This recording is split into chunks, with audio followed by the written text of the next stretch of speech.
wait, smoke alarm? So I drove up and I could see the smoke, from a mile away. And so this wasn't just a fire. Our building was engulfed in fire.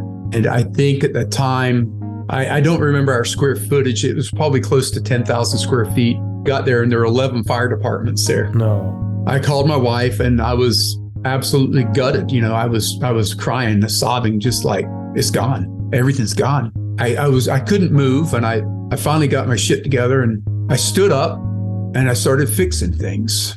So I melted down and then started fixing things. I went into action.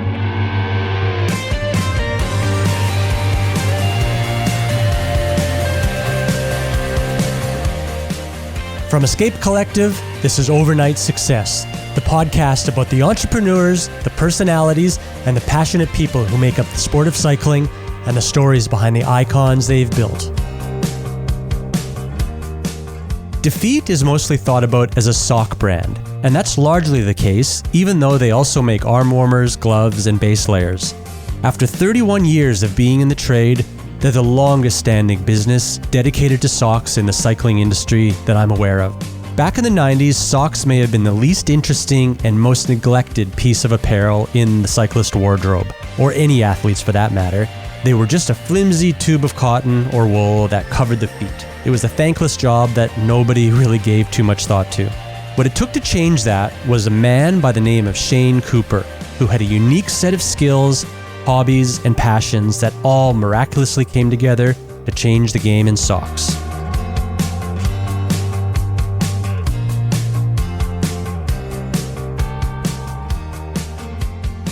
It goes back to my father. He was a technician for a company called Bentley. And when I say Bentley, it's not the automobile, it's the knitting machines from Leicester. And if you think of Bentley in cycling terms, it's like a camping nolo. It's the highest end, knitting machine parts and machines. So anyway, he came to the U.S. In 1967 as a technician for 2 years, and he brought his 3 kids and wife with him, and he saw the land of opportunity. And it's the absolute American dream, where he came over for Bentley and then ended up becoming their distributor for the U.S. I mean, it's that incredible. So I grew up in the sock machine, basically. My dad would take me with him to all the different mills, and I learned mechanics at a young age. And back then, the knitting machines were all mechanical.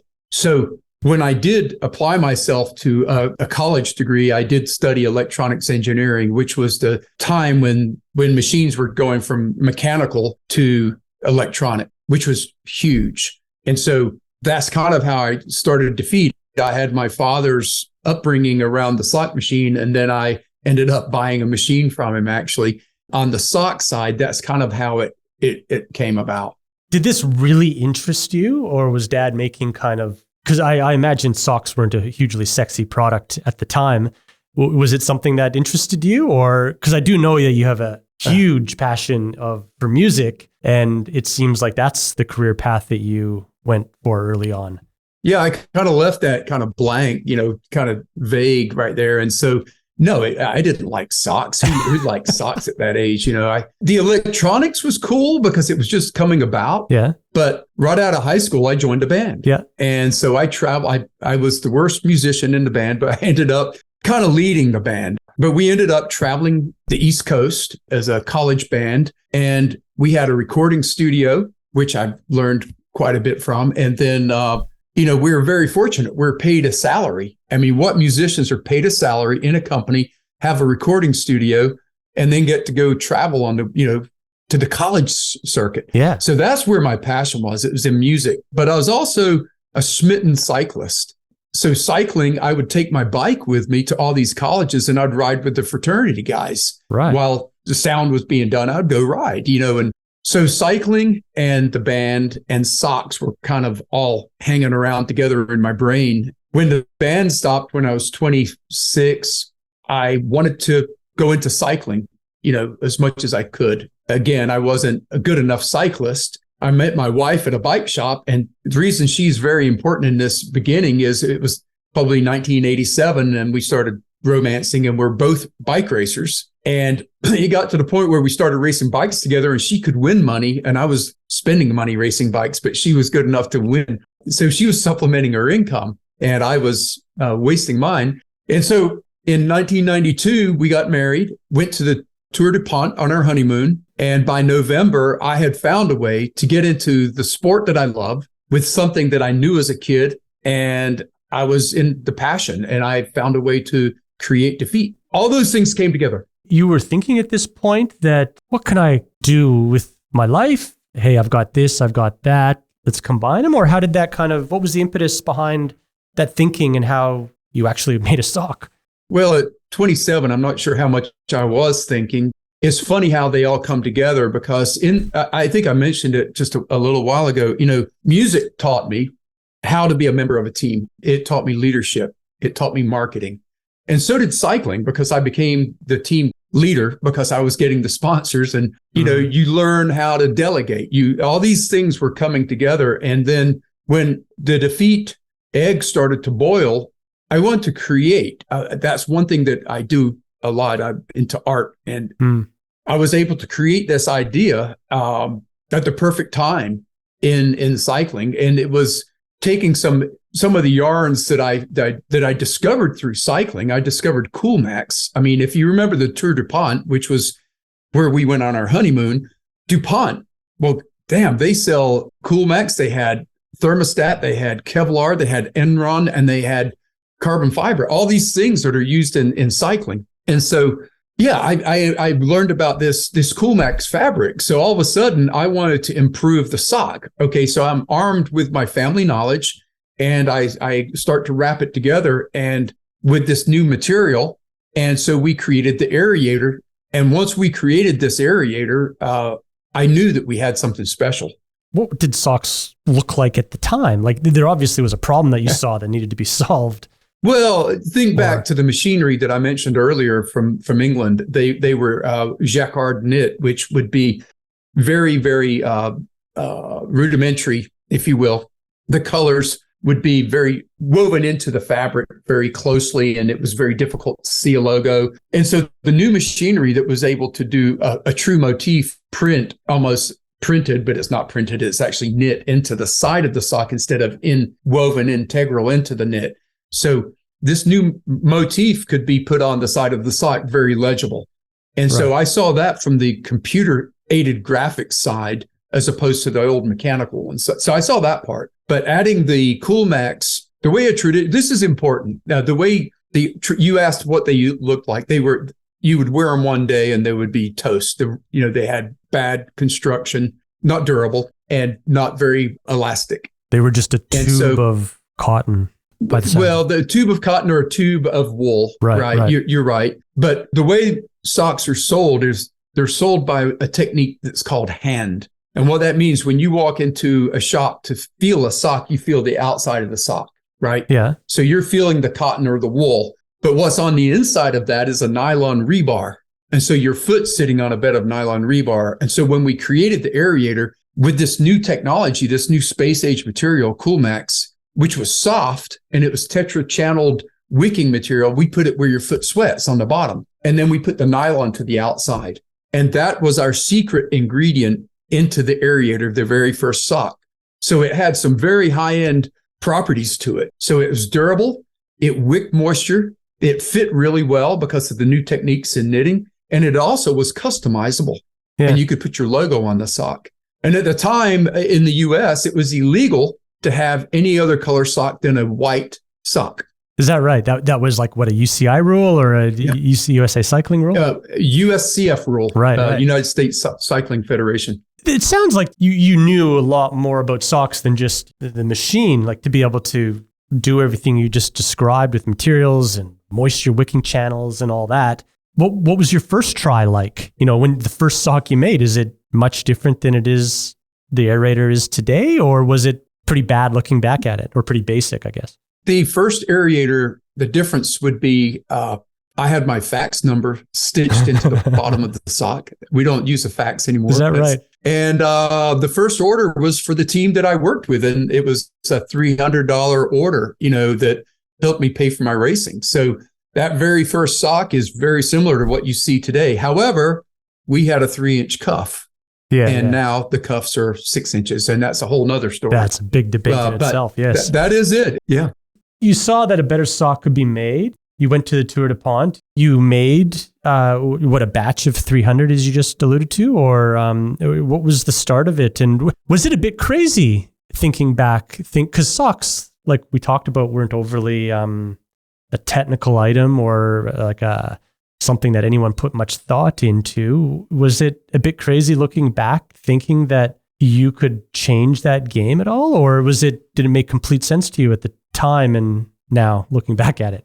From a technical side of it, not just from the machine, but from writing. So when I'm writing, I want to solve problems too. And I want to create. I'm an artist or artist-minded, or artistic-minded. So when I would take my socks in the trunk of our Ford Taurus to bike racers, you meet George Hincapie at an event and you gift him a pair of flamingo socks and he wears them. That's telling you something, right? That's telling you this might be some good stuff here. And then we started making socks for LA Sheriffs, which was a cycling team. In 1993, our first year in business, we went back, the first full year in business, we went back to the Tour de Pont and they wore the yellow jersey in our sock. So we knew it wasn't a crazy idea and we could customize these things. I've already proven that I could make 150 pair for my local bike shop and afford to race for the year, by selling socks. And so bike shops just started picking them up and we started coming out with the flamingo or the chili pepper sock and they became an instant hit. And it was like not drugs, it was like candy or ice cream. Everybody wanted it, it was cool. And what about the roadblock with the Cycling Federation having white socks only while racing? Did that not matter, or did they change that? Or I have no clue. We just plowed through it, and we never heard a word until I guess we got our first letter of a cease and desist, which is a whole nother story on the UCI and the rainbow. We've had those too. Really funny that we were so influential in the world with a rainbow sock. We got the letter. Do you have one of those? Yeah, I've got a letter too. We had the rainbow stripes, I think 1 pixel high on our website, just as a slight little dab of color in the previous business. Yeah. And we got one for that as well. So I'm like, they're paying attention. That's a good thing, eh? But we had actually won world championships, with Cavendish and Boonen and Museo. I thought we had the blessing, I guess Capanolo has the blessing, and I was looking for the blessing and we didn't get it. Or you got to pay them to license it, one of the two. No, I didn't. I asked if we could actually, and they gave me a stiff answer. So I gave them the middle finger and walked away from the even using their world championship stripes. So that's another story. But so that was 93, 94. Le Monde wore the socks in the Tour de France. Well, sorry. And then, could I just back up for a sec? How did you get in touch with Greg LeMond? Because he would have been a big deal at the time. And tell me how that relationship came to place. That one's actually another story back to the Tour de Pont. 93's Tour de Pont came through North Carolina, and I went with a backpack with little mannequin feet sticking out of it, walking around giving socks to all the riders. I'm like Shane Sockseed. I'm handing out these socks in the trenches when the riders would come in. I saw a guy in a Saturn outfit, and it was Chris Sheehan, and I gave him a pair of socks, and he turned around and he said, "Hey, Paul, you got to see these socks this guy's giving away." So this guy named Paul Willerton came walking out of his trailer, and he was with Super Montgomery. And so I gave him a pair, shook hands, and went on my merry way. And probably, I don't know, a couple of weeks later, I get a call from Paul Willerton, and I had left my phone number is on just like my fax. It's knit into the bottom of the sock. Yeah. So he could have faxed me, but he chose to call me, and we became friends. Yeah. And Paul was racing on Team Z the prior year with Greg, and he was Greg's protege, and I didn't know this. And so this year, Paul was on Super Montgomery, and so we started making socks for Super Montgomery. And then one day, Paul said, "Hey, somebody wants to talk to you," and it was Greg LeMond, and it was my hero on the other line, And so he said, come up and meet me, and I'm going to be in Asheville. And so I made all these socks for Team Gann in 1994. And it was right before the Tour de France. And so, next thing I know, we made every rider 10 dozen pair of socks with their names stitched into the bottom. And so I sent those over to Greg's house in Belgium. And I don't know, I had this vision. It was kind of weird. I had a vision that we would become friends. Yeah. And we did. Paul Willerton was the catalyst, and Paul Willerton and I became brothers more than friends. Is that right? And Paul is still with me to this day, leading the charge on our branding and quite a few other areas of our company. So that's how I met Greg LeMond. Right. So at this time, it sounds like have you just bought a sock machine or a few? You must have a few. Do you have employees at this point, or are you going around yourself making socks, giving them away, trying to sell them to shops? Tell me about that period and what the business looked like and what you were doing alone, what you had people doing for you. What was that time like? That's interesting because all the things that I'd ever learned were coming into play now. And my cycling had to take a little bit of a back seat because, I was running the one machine we had, and then I bought 3 more. So I had 4 machines. So I'm running these things. I think they were $25,000 each or something. My dad gave me 3 months to pay, and we paid for the first one really quick. And then wow, it got, we were kicking ass, for the first 9 years. It was an incredible ride. Really? So that's what it looked like. I would be on the phone, and then I hired one of my bike racers that was on my team, and he started to help out. And then my sister, Caroline, stepped in and started helping me with some of the inventory, invoicing and such. And then we grew, and we were hiring mechanics. Now I knew how to knit to work on a machine. I wasn't the best, but I could do it. And one of my superpowers, I tell this to everybody, is I'm dyslexic, and dyslexics are very easy to delegate. Right. Because at a young age, we can't read. And so we rely on other people, and we trust other people, and we get a gut instinct. So pretty quickly, I hired people that could do a better job than I could. So your father helped you buy these machines. Your wife is a partner in the business too, isn't she? At that time, my wife was an exercise physiologist, working in a cardiac rehab department in the local hospital. Right. And so her main role in the beginning was to make sure that what I would write, for a flyer would be grammatically correct. Okay. And then her other job was to make sure what I was spending, she could manage me very well. I was given $30 a week to eat on, and that was my budget. And she ran the back end of it, but she worked her other job. Yeah, and this was my full-time gig, but I also ran my father's company a bit because he got, unfortunately, sick with cancer and died pretty quickly. He died at 55. Oh, wow. And so that was 1995, I believe. So he did get to see a magical thing. Whenever we started that first year in 93, he said, "Oh, you're not successful until you have Greg LeMond." And so he got to see Greg LeMond, and that was magic. Fantastic. So it sounds like a dream run of a start of a business. You hear a lot of the times that these things don't last 3 years, but you were onto a really good thing. These things were selling like hotcakes, and you were giving them a lot away as well and signing pro teams. Is that an accurate description of that? Yeah. And so Paul Willerton, we're going to go back to Paul, also started to connect me in the industry, and he gave me the contact.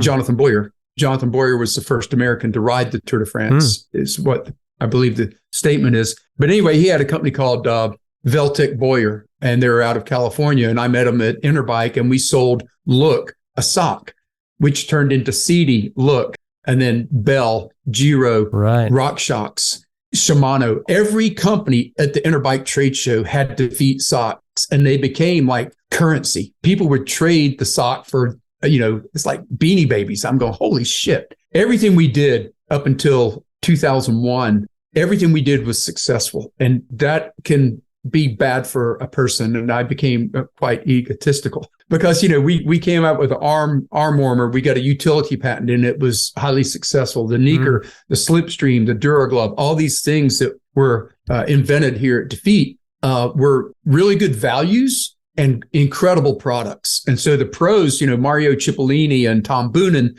they wear the overshoe in Europe or the Duraglove, and it's just like selling like hotcakes. And next thing you know, we've got international distribution. And did I mention I'm not a business guy? I'm not trained in business. Well, this is what I want to kind of dig into because you make it sound so easy, and I know very firsthand that it's not easy. And, and back in those days, it wasn't as simple as just doing a direct e-commerce website where you throw up an Instagram account and socks are fast fashion. And like, this is, this is something that you would have had to physically get distribution for, and bike shops are the main outlet.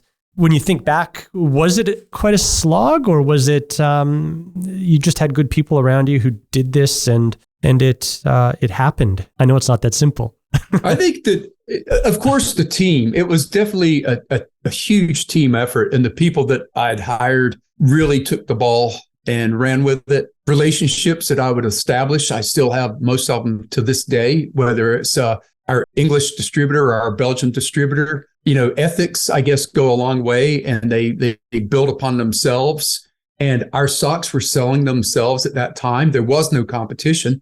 It was DeFeet versus all the other socks that we made. Manufacturing your own as well. How do you think that played into, just with regards to cash flow and exposure to stock? And, was it a hand to mouth type of really lean sort of operation in terms of making what you needed? Or how did you manage that? Because that's just an interesting thing that doesn't happen these days, where brands don't own their own manufacturing and there's these indent orders and so forth. Yeah. You had a real advantage there by the sounds of it.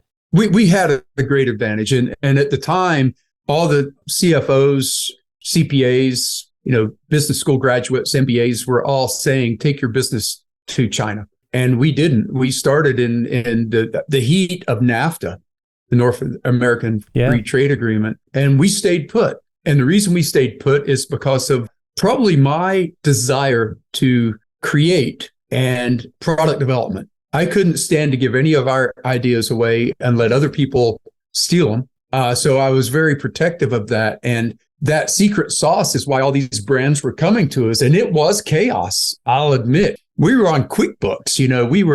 We were storing socks in Tupperware bowl, bins, and we were building the building as we go. My dad passed away. I bought the building from from that estate. And so we're in the same facility that I knew, but we needed more space. So we're constantly it was a good 9-year run. I'll tell you that. I mean, it was very little bad going on up until 2001. The only obstacle we really had is Y2K. We had to get through 1999, and we got through that. And that's when the internet really started to take off. So what was it like when you were starting? Were you manufacturing out of your dad's facility, or were you doing it in your basement at home? How did that look? He had a small room where I kept some of the machines that I would work on, and he let me start there with one machine. And then when I said, Dad, I want to start a business, he said, okay, well, you got 3 months to pay for it or whatever it was. And we did. And he said, well, good.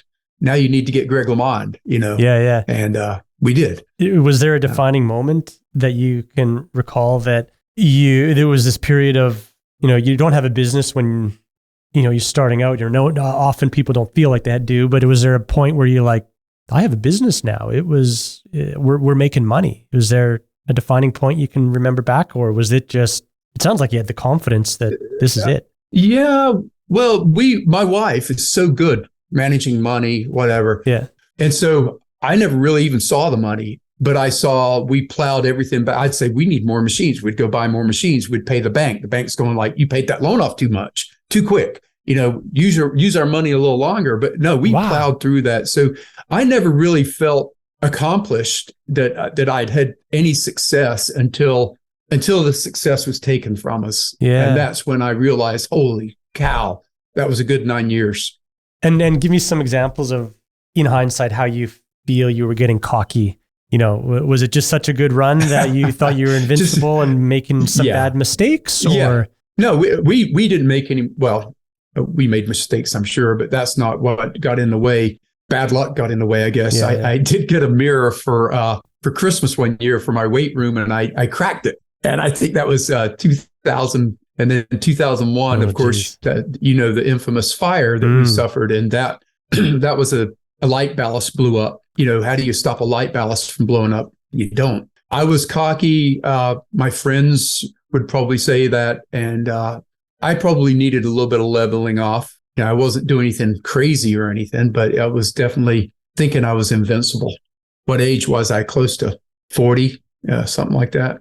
Tell me about when you heard that there was a fire in your facility. How did you hear about that, and what was entailed in that day?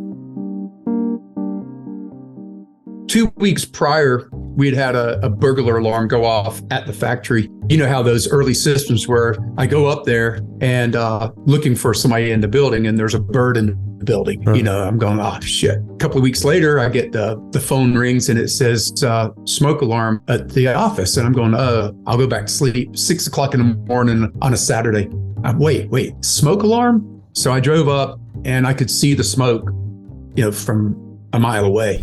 And so this wasn't just a fire. Our building was engulfed in fire. And I think at the time, I don't remember our square footage. It was probably close to 10,000 square feet. Got there and there were 11 fire departments there. No. I called my wife and I was absolutely gutted. I was crying, sobbing, just like, it's gone. Everything's gone. I couldn't move, and I finally got my shit together and I stood up and I started fixing things.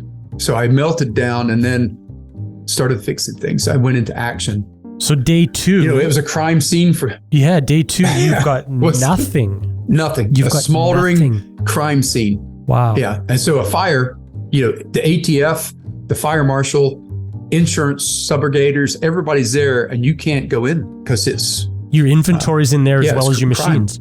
Well, yeah, everything's dead. Everything's smoked and water covered and soot. I remember one of my memories was a guy came out and he had a mask on. He's a fireman, and he's trying to talk to me through his respirator, and he was asking me if I had anything that I needed to get out. And so he had a hand truck, and I said, I don't know. I think he pulled out some files or something. And it was a guy that I knew that I couldn't tell who it was. And to me, he was my hero because he was going into that fire and I couldn't. But the next day we just started the action and started going at it. It's like in cycling, you've had a bad crash and you get back up and you keep going. And it doesn't cross your mind to shut it down, move on, do something else. This was just a roadblock to you. I had just watched 60 Minutes, the U.S. Sunday show had just had this guest on who owned Malden Mills up in Boston area, and they make polar fleece. Okay.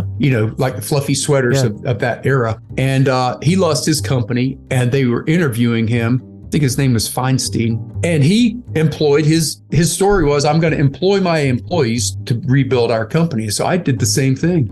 And 6 months later, he filed bankruptcy. Oh, no. And I thought, oh shit, I picked the wrong thing. I did the wrong thing. But no, we didn't. We did the right, definitely. I don't think I ever thought it. I couldn't give in. The word bankruptcy to me, I just couldn't take. It's too personal. I couldn't do it. How many employees would you have had at this time? 50. 50. We had 3 shifts. An enormous weight on your shoulders for those people and their families too, I imagine. Yeah, it was. It was terrible. And, I think that gave me, I don't want the fire by any means, but it did a lot of damage to me mentally, but as it would, it would anybody. What was the process of rebuilding then? How on earth do you put that piece of puzzle together when this huge thing of what you need to do versus maybe when you started with your first sock? The first sock was the goal. Now you've got 50 people. What did that look like? The big challenge is getting the knitting machines.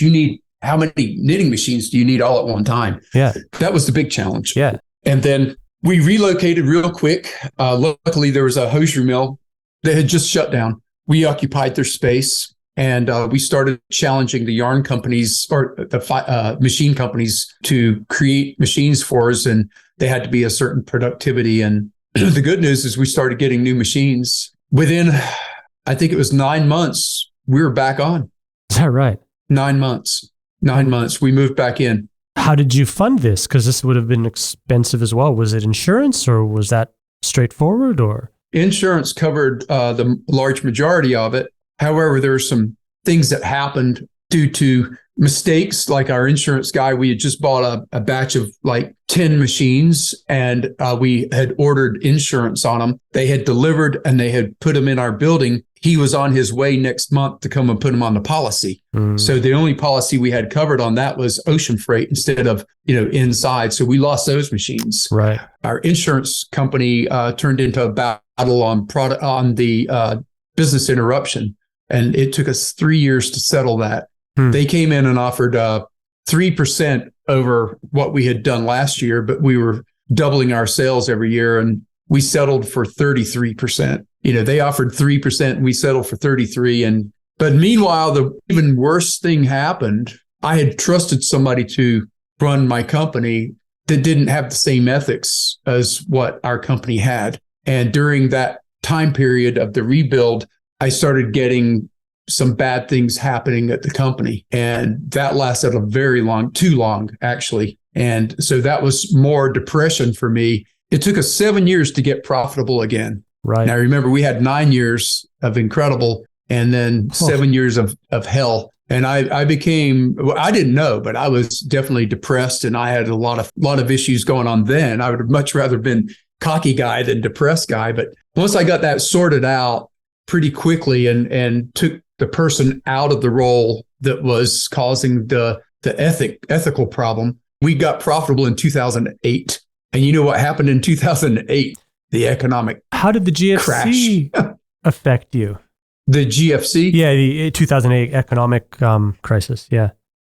Okay. Global financial crisis. Okay. Yeah, Well, it was not so bad, actually, because gas prices went to $4 and people were bringing out their Schwinn's, and bike shops were flush with cash. So we didn't have, a problem with that personally at DeFeet.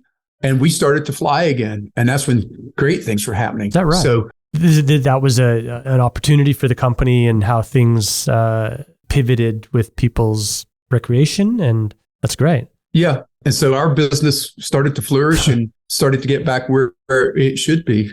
And so did that also relieve a lot of the depression you just spoke about and your outlook of things, or was that is closely related? Yeah, absolutely. You got to remember, during this time, I also had a family. Yeah. Right. You got 2 kids. I had my daughter, and my son was born in 98. My daughter was born in March of 2001. Oh no. And we had the fire in October. And so one of the things we did, I went and traveled for months at a time, going to bike shops, shaking hands, telling them that we would be back, that we don't have, and by the way, it was a light ballast that burned us down. Check your light ballast. But Paul Willerton or Greg Demjen, Doughboy, and I would go, and we drove from Oregon down to California. We drove from Utah to Chicago, down to Florida, up to New York. And I didn't see the first couple of months of my daughter's life. And, wow. And then of course that depression definitely was very heavy. And probably the people that I know would have never seen it, but the weight was just terrible. Anyway, 2008, did it go away? Yeah, it went away. And I started to be able to spend more time with my family. And that's probably the most incredible part. Yeah. Where was bike riding in your life at this point? Because I always joke about the great irony of being in the bike industry is you don't ride your bike anymore. Is that something that fell away with being in this as well? My wife and I have always ridden every Saturday and Sunday. And then through the week, I was probably doing Tuesday night, Thursday night World Championships. You know how that is. Yeah. So I stayed at it.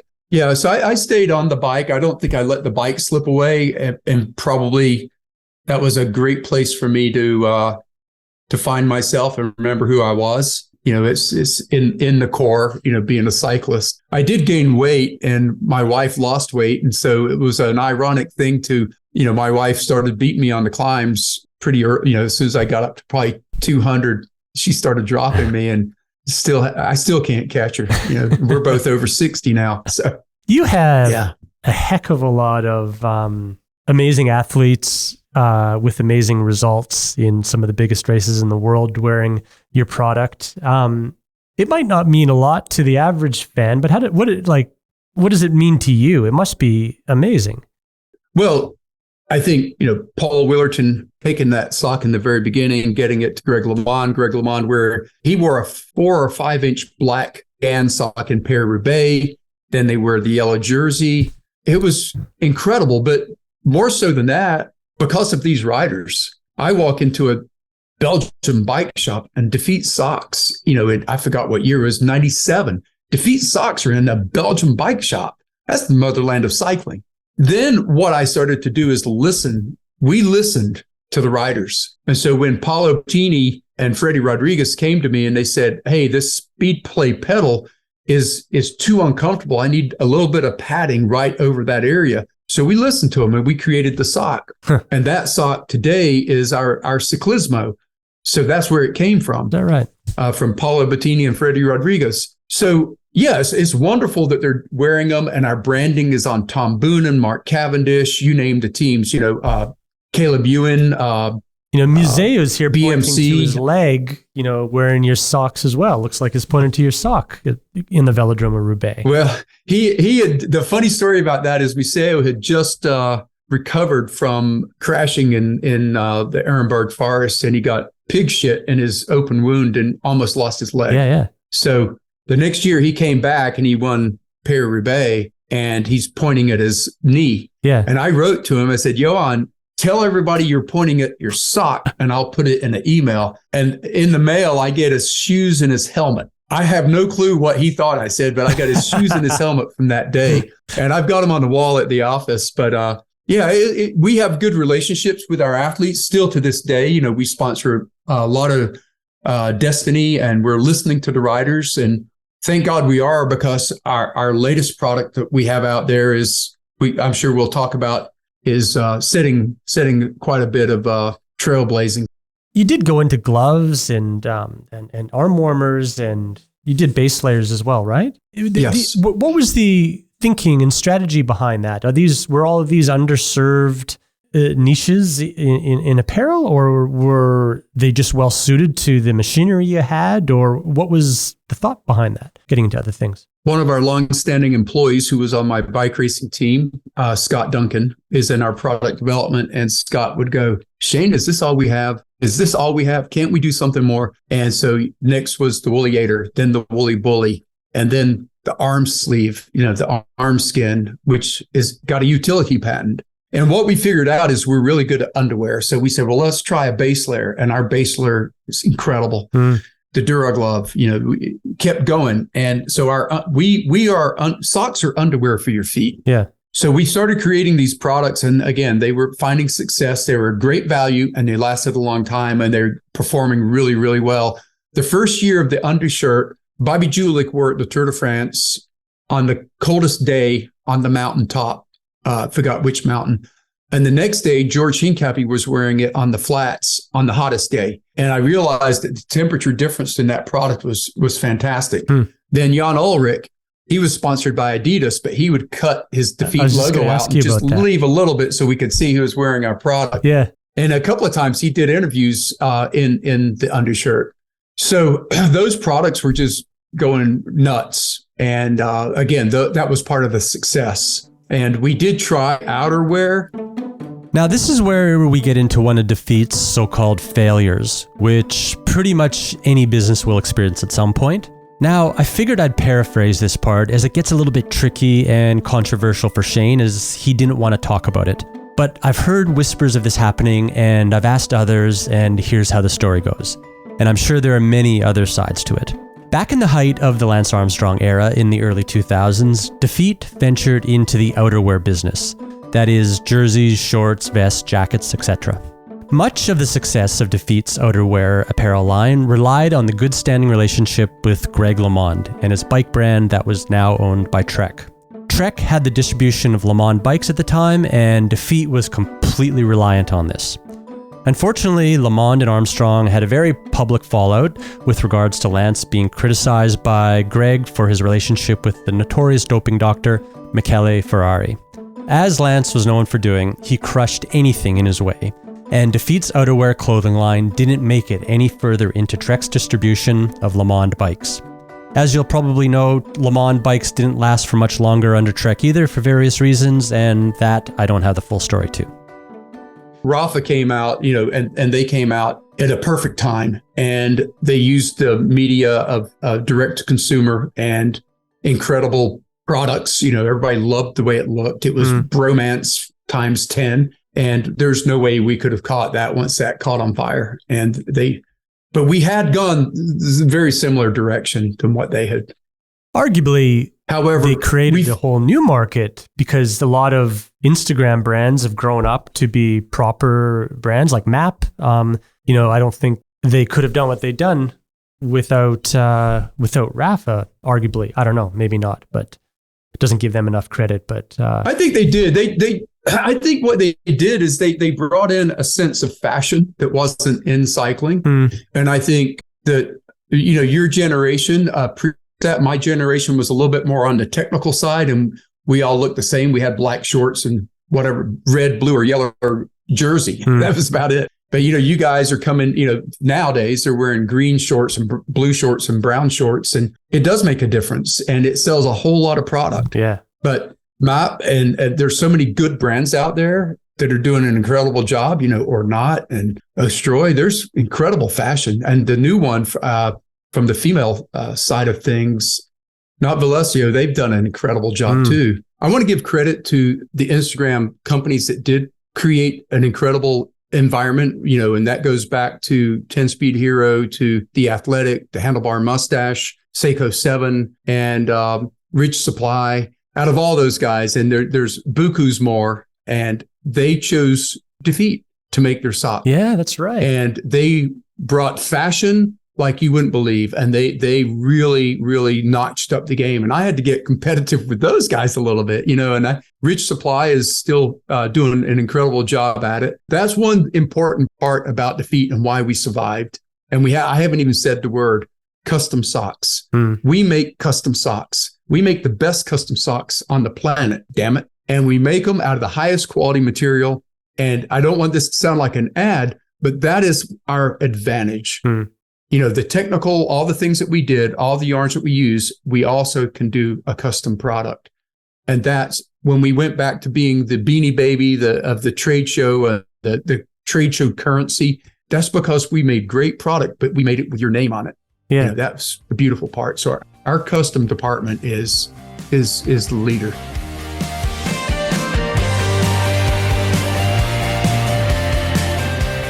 This podcast is fully funded by our members at Escape Collective.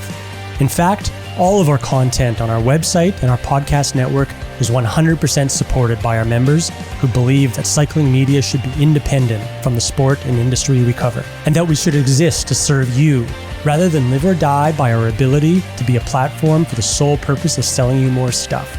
If you enjoy this podcast or any of our other work and believe in our mission of independence, please go to escapecollective.com/join and become a member today.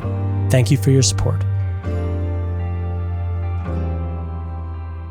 Tell me about how the Secret Service approached you in, it was 2008-ish or whatever, to make a sock for President Bush. How did that all come about?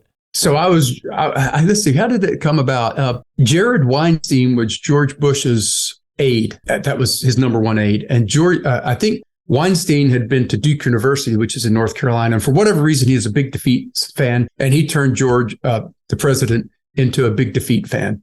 And so they were getting these socks made for the White House. But the call came in. I was commuting on my way home. And my wife called. She said, "You've got to call this number back. It's the Secret Service, and they're trying to get a hold of you." And I'm going, "Oh, shit, what did I do?" And so I call him, and I start to talk. And it's Jared Weinstein. And he's saying, "We'd like to make some socks." And I said, "Okay, cool.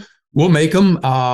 We'll donate them. We'll give them to you, and we'll do a big press around." And nope, we're going to buy them, and you can't say anything about it. I said, "Well, let's make a big story." He said, "No, it's a non-issue. We're going to pay you." I said, "Okay, how many do you want?" He said, 26 pair. And I said, "We can't make 26 pairs." So I said, "Okay, we'll do it for you. We'll charge you $12 a pair," whatever it was. He said, "Okay." So they did it. And then 3 weeks later, they called again. They needed another 26 pair. I said, why don't you just order one big? So this went on for, I don't know, 4 years or more. Is that right? Oh God. Yeah. In batches of 26. And what he would do. Yeah, exactly. And so he would ride with people and he would give them socks. And so our socks are treasured all over the world with dignitaries that got to ride with George G.W. And it was the Peloton One sock. Peloton One. Peloton One. Yeah. And this continues to grow into incredible stories. I mean, they invited us to the White House for the holiday decoration reception, and we were one of 300 people invited. So my wife and I went, and the crazy thing was we made a bunch of socks for this. We made 300 socks for this event. Yeah.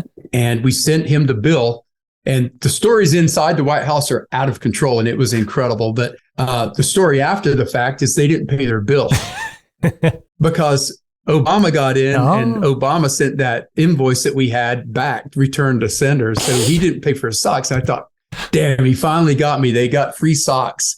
And then like 3 months later, they called from Dallas and they wanted more socks. I said, well, you got a problem. You haven't paid your bill. Does the White House have like accounts payable number? I guess so. I don't even know how it was going up. Obama was not going to pay for George's socks. So they paid their bill, and we made socks for the reunion, and got to go to Kennebunkport, where the Walker Estate is, and got to ride with George, and went to his house and to his pool, and got to ride in a boat with his dad. I did not vote for him but one time. I'm an independent, and I told him that, and he didn't care. He was funny as hell, man. That guy, he could ride a mountain bike. I know there's a lot of different opinions of him, but you put him on a bike and he's just like the rest of us. And that was cool. Was he wearing the socks? Oh, hell yeah. Then do you still have some kicking around?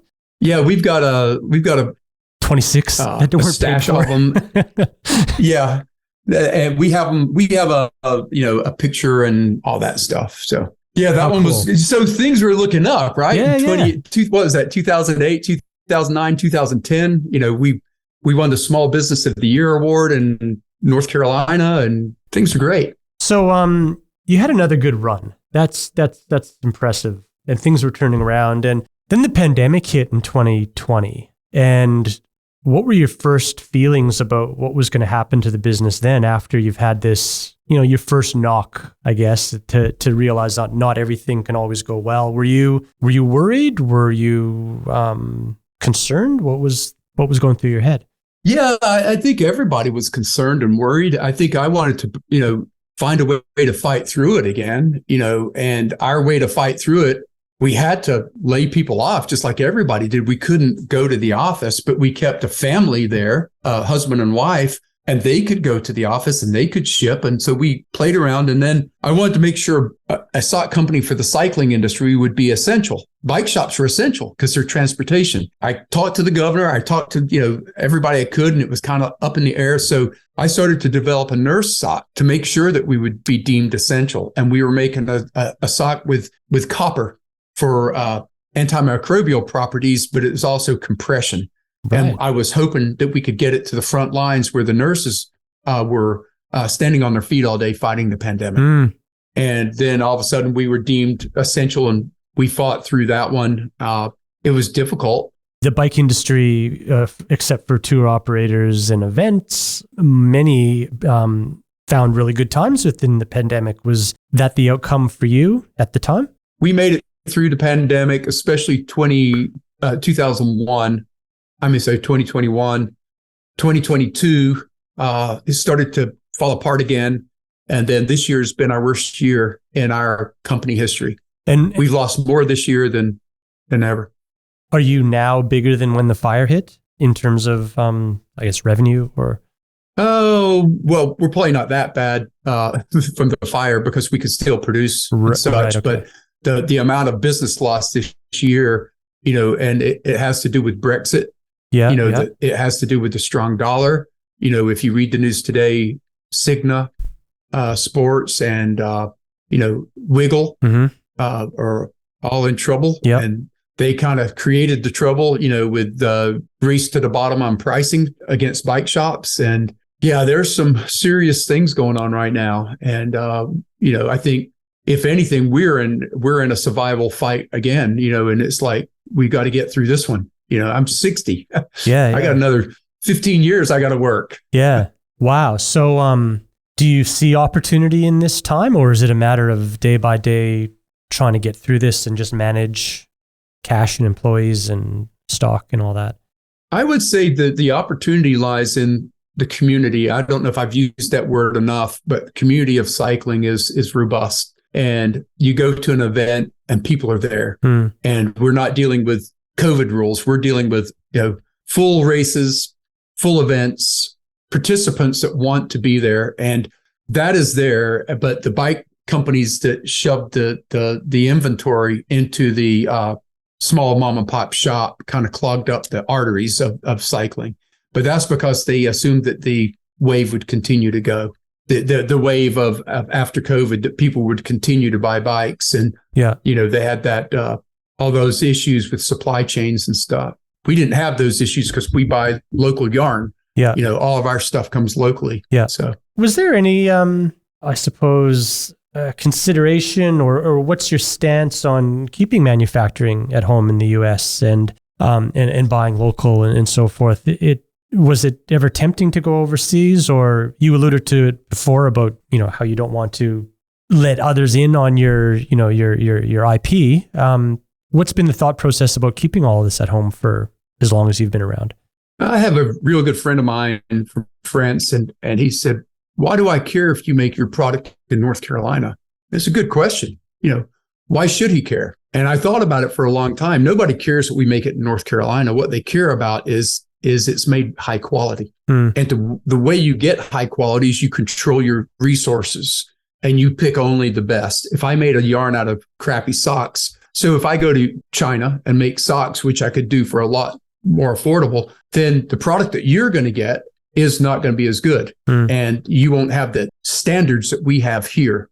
And then what they do to the environment in China, I've seen it firsthand. It's absolutely horrific. And so our playground is being affected by that. And so we choose to stay local. So my answer to my dear friend from France is the reason we do it locally is because you want a very high quality product. And that's what he said. He wanted a high quality product. I said, this is how we keep the integrity of our product here. And then innovation. So our three core values are quality, innovation, and community. We hit quality and innovation every day, and we still participate in cycling events, whether or not we're there as a trade show or if my wife and I are actually racing. We've done a lot of the BWRs. We did Unbound this year through the mud. We do a lot of events with our brands. So, and that's about the community, but the community for your resources, the yarn companies that we buy from, or the wool that comes from Shaniko Farms in Oregon, and we keep it all in the U.S. is to control the quality and make sure that the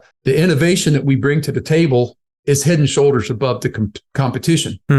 Amazon, you can buy speed socks all day long, cheaper. Are they really good? Are they really going to last? And what are they doing to the environment when they make them? Yeah, yeah. Have you had any pushback internally, or from consultants that have been hired or whatever to challenge that, or has this been a decision that no one's wavered on, no one's ever given any consideration to? Consultants I don't hire. Okay. Good. There's the cocky Shane right there. I should probably listen more, but the MBAs that told us that we should go to China, I'm glad I wasn't in China during the COVID and the supply chain issues and potential problems of the world today. And I do believe that made in America should mean something, and made in North Carolina locally here should mean something. This was the American dream for my father, and it turned true for me. I'm 60. I started DeFeet when I was 29, and now we fight through this one that we're facing, and I'm looking for a nice trajectory. But a lot of the famous sayings are, success was yesterday. Tomorrow's another battle, and we can get beat tomorrow, but it's not the end of the war. You just got to keep going. You alluded in your previous sentence about, environment and, sustainability issues and stuff with manufacturing, and apparel is a big contributor to that. When did it start coming on your radar? Because I do know that you guys do have policies around that, and you feel very passionately about the environment. When did that start becoming a a priority in your sourcing and manufacturing? And it's always been ingrained in my ethos from watching Jacques Cousteau, Underwater Sea of Jacques Cousteau, or Electric Company on television, where they teach you to be good stewards. And it's always been in my heart to make sure if we make something, make it last. Mm-hmm. And if we make it last, that's the first step. And then as things started to evolve, we were the first company in the world to get the recycled water bottles. And then we challenged that company to recycle their bottles in America, which was incredible to get that done. And that company's called Reprieve, Unify Reprieve from Greensboro, North Carolina. And so that is on another side of the coin. When you make socks, you make waste. Okay, you make a sock that's got a hole or no toe and it's just waste. Well, we found a local company that will recycle all of our waste into yarn. And they're based in, they're called Material Returns, and they're based in Morganton. We take care of our waste. We buy responsible, sustainable polyester, recycled polyester. And then we source our wool from Shannaco Farms. And not only that's in Oregon, and it's a RWS farm, so to speak, to where they've got a very high standard of ethics on their sheep. And they superwash it in South Carolina. It's spun in South Carolina. It gets dyed in North Carolina, and then we make it in North Carolina. And that is the first of its kind where it is ranch to retail. And we're making an announcement within the next couple of days or weeks about the RWS program that's coming to you very soon. And so it's just in our heart, because we play in nature. Why would we want to muck about? What are some advice to budding entrepreneurs or any entrepreneurs out there that you've learned and stand by? I guess when you have a gut feeling, give it a lot of thought and then go with your gut feeling. And, if I would have done that in several cases, I would have been maybe not so depressed. And that had to do with a gut feeling about ethics and a trusted party. And that is a key one. And surround yourself with people that you trust and that are better than yourself. If you can do that, you can win a lot of games. If you trust them, let them do their job. Don't micromanage. Easier said than done. But, for an entrepreneur, give up the reins. Let other people take the reins. If they're better than you, let them do it. Yeah. You focus on the big golf balls, the big things that you need to take care of. Yeah. Otherwise, you're a bottleneck to the business, if you're the best person in it. Yeah. And then if you also remember that birds of a feather or your circle of influence, surround yourself with people that are smarter than you and better than you, in life, and you'll aspire to be them. I'm the dumbest guy in most crowds, and I'm kind of like the trailer in the nice neighborhood, and I probably pull their property value down, but I'm learning. I'm cleaning my trailer up. So, right. I think that those are some things that entrepreneurs can do. Yeah. I forgot to ask you about one thing. Just staying on top of sock technology. Who would have thought there was such a thing 31 years ago, right? Until you came around. You do keep on top of it. You've been innovative in that, and your latest EvoJet Aero socks. You guys have claimed a 24 watt improvement from. I'm not sure the specifics around that, but is technical innovation the thing that you are always thinking about, or because socks have become fast fashion and there's a lot of competition out there now, and how do you stay on top of it, and what do you do to keep pushing boundaries on such an item that maybe isn't considered as being such a technical item? Well, it is. I shouldn't say that. It is a technical item. It gets overlooked. As I said, it's underwear for your feet, right? Yeah, but you don't notice it when it's there, and when it's bad, you notice it, right? Our mission for you is to make you more comfortable. We want to make your ride more comfortable. And then if you follow our core values of quality, innovation, and community, innovation is staring you right in the face there, right? And you said, how can we make the sock?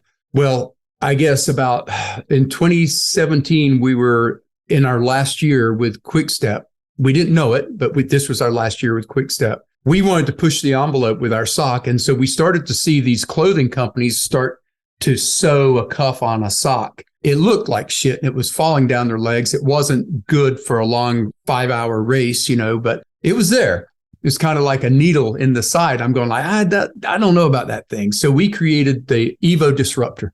And when we went to the wind tunnel, it was the fastest sock tested, not just by us, but by Lotto Destiny, by Quick Step. All those guys tested. It was 8 watts faster than a bare leg. Okay, a bare shaved leg. It was 8 watts faster. Right. So that's what Alaphilippe and Team Quick Step were wearing, I think in 2017, if my date's correct. And then the technology kept pushing, and these companies started to come out of the woodwork, creating, Silica had an aerodynamic sock, and I didn't know they made socks, but they had an aerodynamic sock, and several other companies, No Pins, Saucony, and Saucony actually pushed it pretty hard. They came out and they said that they were at their test was 14 watts. So that really got our, and they compared it to the Disruptor from 2017, just last year. And so we came out and went to the wind tunnel and we knocked it out of the park with 24 watts. And that was at this year's Tour de France, launched on none other than Victor Campanets, who won the red number for his aggression. And he was in almost every break. And then if you look at their victories after the Tour de France, they've been incredible. And you'll see the other day, somebody won with one foot on the pedal, and they were wearing the Evo Jet. Did you see the sprint finish? I did. Yeah, that was the Evo Jet in action. If he didn't have that sock on it, damn it, he would have lost. Now, are you saying 24 watts compared to a bare leg? Is that how you measure that, or what? 24 watts? Yeah, right. Your base is a bare leg, and then you think about a helmet or a wheel. Those things are, the wheel's going around, but the leg's going around and up and down. Yeah. It's in a vortex of hell. Yeah. The helmet's steady. So a sock is definitely, proven to be more aerodynamic if you, and you can work in that space. There's so much going on. The taller the sock, of course, the more aerodynamic, but at some point you look like an idiot. You look like a basketball player. Yeah. From the 70s. So there is something about the fashion police that it's important. So feels like you embrace the competition and you really enjoy the way it pushes you. Is that kind of the way because at first, like you said, you had no competition, but is that how you view competition these days in terms of innovation? Yeah, certainly. I love competition. That's why I race a bike. I don't like the time trial so much. I like to race a bike against other people. So when we have these competitors in the game, and they're good people, they're good. They provide jobs, and they're doing a great job. Those companies, No Pins and Rule 28, they've broken a lot of records. They've done incredible things, and it's nice to see that. It's pushing innovation, and so it pushes us too. As long as they make true statements, and ethical statements, that's all fair and game. That's Shane Cooper, founder, president, and chief psychologist of DeFeet, not to mention a generous founding member of this very business, Escape Collective. The music you'll hear playing in the background right now is from Shane's band, Chromoly, and the song is called 10-Speed Cannibal. As you might pick up on, it's got Judas Priest vibes and is about the cannibal Eddie Merckx. I encourage you to go and find it on DeFeet's YouTube page, where there's also an excellent video to go along with it. There are many more in there as well that you just gotta go and check out. Thank you to Shane for this wonderful conversation and for sharing your story and passions with us. I'm Wade Wallace, and you're listening to Overnight Success. Thank you.